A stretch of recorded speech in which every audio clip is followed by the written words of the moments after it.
संसद की सुरक्षा में चूक मामले में मुख्य आरोपी ललित झा को दिल्ली पुलिस की स्पेशल सेल ने गिरफ्तार कर लिया है। स्पेशल सेल की पूछताछ में ललित ने बताया कि किसी भी तरह से वह अपनी बात पहुंचाना चाहता था, इसलिए 2 प्लान भी बनाए गए थे। अगर प्लान ए फेल भी हो जाता तो प्लान बी के जरिए संसद में सेंधमारी की जाती। ललित झा ने पूछताछ में बताया कि ये तय किया गया था कि हर हाल में अपनी बात को पहुंचाना है। इसके लिए 13 दिसंबर के लिए 2 प्लान भी बनाए गए थे, जिसमें प्लान ए और दूसरा प्लान बी था। संसद में घुसपैठ मामले में कुल मिलाकर 8 लोगों को गिरफ्तार किया गया है।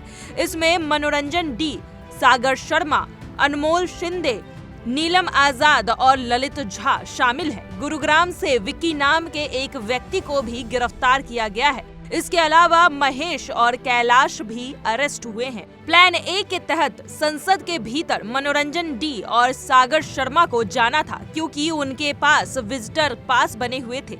इसी प्लान के तहत संसद के बाहर अनमोल और नीलम ट्रांसपोर्ट भवन की ओर से संसद के करीब जाएंगे और वहां कलर बम जलाएंगे। आरोपियों ने प्लान ए के तहत ही काम किया और संसद में घुसकर मनोरंजन और सागर ने स्मोक बॉम्ब का इस्तेमाल किया। ये दोनों विजिटर गैलरी से सीधे संसद में कूद गए थे और स्मोक बम जला दिया था, जिससे पीला धुआं फैल गया।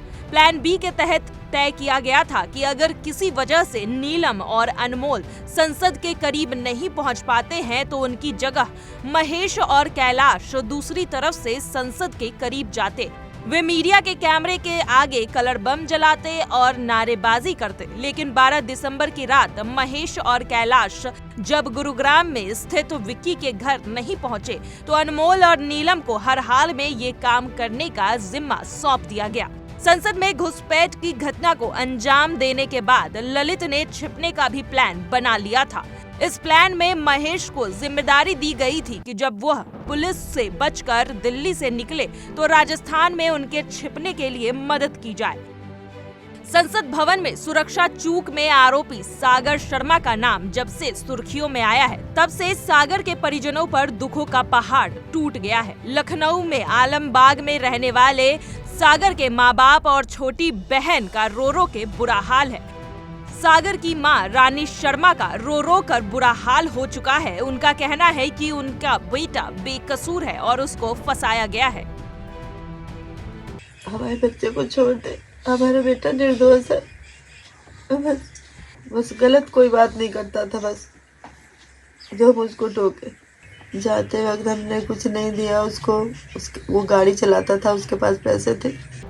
वहीं दूसरी तरफ संसद भवन में सुरक्षा चूक की घटना और उसके बाद 15 सांसदों को संसद से निलंबित किए जाने पर कांग्रेस सांसद जयराम रमेश ने मोदी सरकार को तानाशाह बताते हुए इस घटना पर गृह मंत्री अमित शाह के बयान की मांग कर दी है।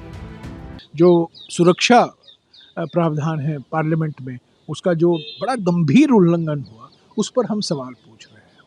और कल दोपहर से हम मांग कर रहे हैं कि गृह मंत्री आए लोकसभा में, गृह मंत्री आए राज्यसभा में, एक बयान दें और 1-2 घंटे के लिए उस पर चर्चा होगी और हम बिजनेस उसके बाद जो सदन की कार्रवाई वो चलती रहेगी।